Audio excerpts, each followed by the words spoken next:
السلام عليكم ورحمة الله وبركاته. walaalyaal maanta waxaan joogaa isbitaalka qaybta lagu dhalo oo maaragtay gabar walaashay muslimad Soomaaliyeed ah ayaan la joogaa. waxaan jeclaystay inaan ka faa'iideysto in aan maaragtay idin soo duubo qolka dhexdiisa sida uu u eg yahay gaar ahaan gabadha aan warigeed hore u dhalin ee ilmihii koobaad dhalaysa aan warigeed isbitaal arkin iyo gabadha Soomaaliya ku soo dhashay iyadu markii koobaad ku dhalaysa Sweden gaar ahaan Gothenburg wuxuu maaragtay am Göteborg qolka sida uu u eg yahay qolka horta sidaas ayuu u eg yahay. halkan waxa ku jira qalabkii wixii ay gabadha u baahnayd haday ahaan lahaayeen shukumaano go'yaal xafaayad dharka maaragtay hadhooto shaararka ay gashanayso marka ay isbitaalka soo gasho ay joogayso bustihii barkintii wax walba oo maaragtay suufafkii ay u baahnayd shukumaan ay maaragtay isku qoyso ama isku kululeyso oo maaragtay loo saaro wajiga wax allaali wixii ay u baahnayd halkaas ayuu ku jiraa. halkaana waxa ugu jiro maxaa la yiraahdaa umulisooyinka qalabkoodii ay u baahnaayeen dhiig qaadista iyo irbadihii iyo waxaas halkan ayuu ugu jiraa. galofisyadoodiina wuu u yaalaa. waxa kale oo halkan ku jira babis gabadhu markay kululaato ay isku babin karto isbitaalka ayaa iskale halkaas ayuu gashtay. walaalyaal markay gabadhu ay u baahan tahay oxygen inay qaadato halkan ayuu ugu yaalaa oxygentii meelahaas ayaa loo surayaa. oxygentu waxay qaadanaysaa gabadha markii ay maxaa la yiraahdaa xanuunka meel dheer uu ka soo socdo ayay sanka gashan doontaa. geedkii sanka la gashanayayna waa idin tusayaa. halkaas ayaa lagu rakibayaa fiilooyinkan waa oxygentii. halkana waa meeshii ay gabadhu gashanaysay afka iyo sanka si ay maaragtay uu xanuunka uga qafiifiyo xoogaa. maxaa la yiraahdaa meesha ugu hooseyso ayaana looga bilaabayaa ma ahan marba marka dambe waa loo sii kordhinayaa haday u baahato. oxygenta saa idin sheegayba meel dheer ayaad kasoo bilaabaysaa kabacdi waxaad samaynaysaa markii uu kaasii foqayo ayaad iska tuuraysaa iska fujinaysaa hawo fresh ah ayaad qaadanaysaa. labada nabar dhexdooda waa inaad maaragtay isdabcisid oo hawo fiican qaadatid oo garbaha dabcisid oo maaragtay relax qaadatid. markuu kuu soo socdo aad meel dheer kasoo aragtidna aad sanka gashatid waa markuu ugu waxtarka fiican yahay.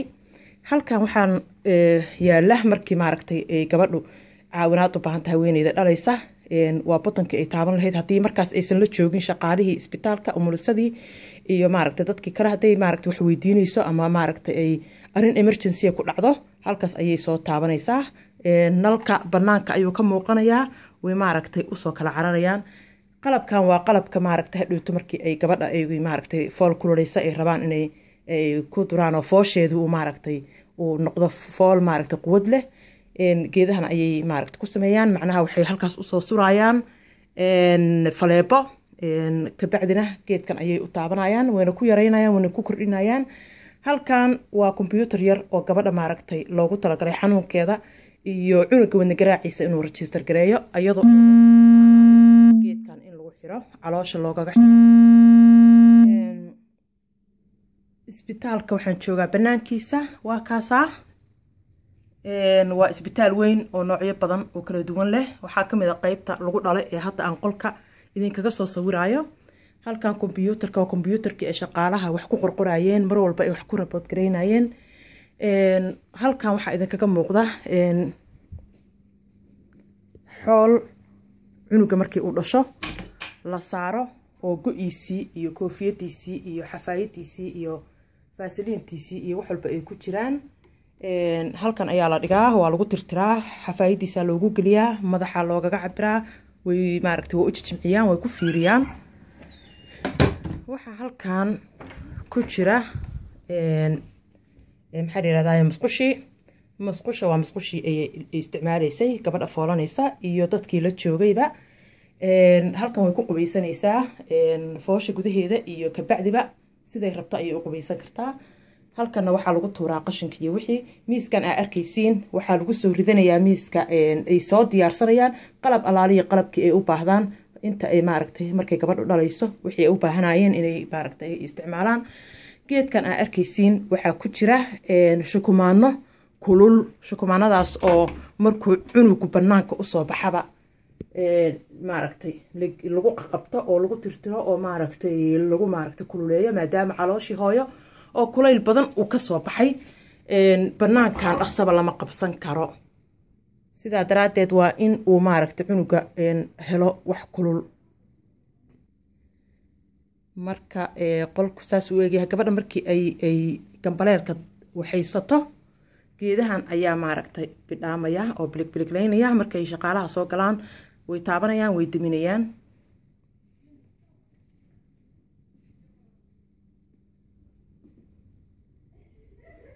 qolka sidaas ayuu u eegyahay. nalkan waxay ku ifiyaan markii ay maaragtay rabaan in iftiin badan ay wax ku arkaan. gabadha markay ilmaha kasoo baxayaan oo kale, ama markay tulayaan, ama markay fiirinayaan inay isdilaacsatay iyo wax uun mar walba ay u baahdaan ayay isticmaalaan. sariirtan waa lagu dhalaa bes, la iskama jiifo intii la doono sida maaragtay dee saacado badan. intay gabadha ay dhalayso foolanayso way jiifaysaa, laakiin sariir raaxo badan u sii leh ma ahan in lagu noolaado.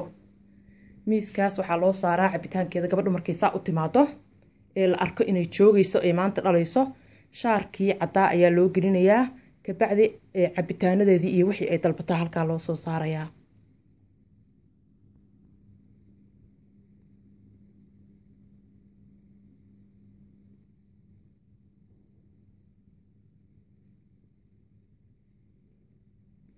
halkan waxaa lagu qorayaa hooyada magaceeda, aabaha magaciisa, iyo markaas qofkii la joogo.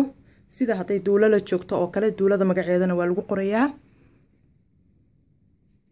waxaan rajaynayaa insha allah inaad ka faa'iideysan doontaan.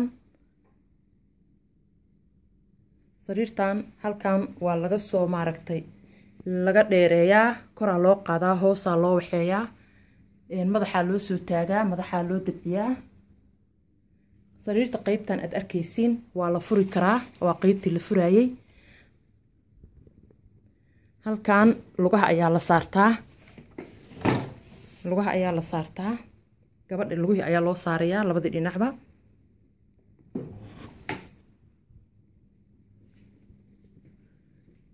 khayr aa idin dhaafay.